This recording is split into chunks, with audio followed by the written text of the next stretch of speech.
สบายดีพ่อแม่พี่น้องมื้อนี้ยินดีต้อนรับเข้าสู่ส่องสายพรมื้อนี้น้อยหาตื่นมื้อนี้มีเวียกมามามาสั่งปั่นข้าวนาแซงเฮ็ดนาแซงโอ้เมื่อยฮ้อนเดี๋ยว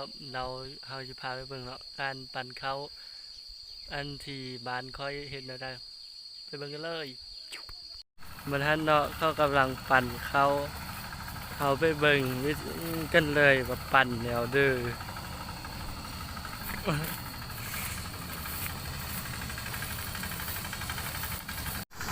เขาจะเหมาะไว้เนาะเหมาะไว้เป็นเหมาะ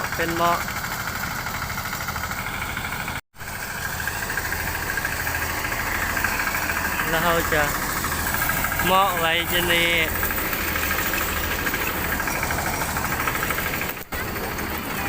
บรรยายดูอันนี้เนาะมันจะนั่นนิดนึงแล้วเขาจะเอาเข้ายัดในนั้น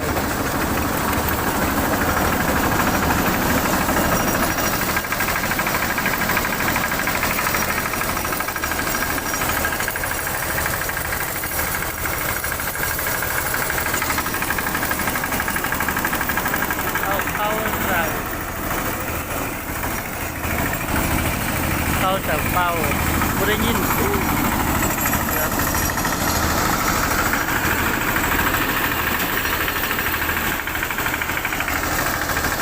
เดี๋ยวจะไปเฮ็ดเวียกใส่เข้ากันเอาอย่าไปเฮ็ดเวียกใส่เข้ากันนะ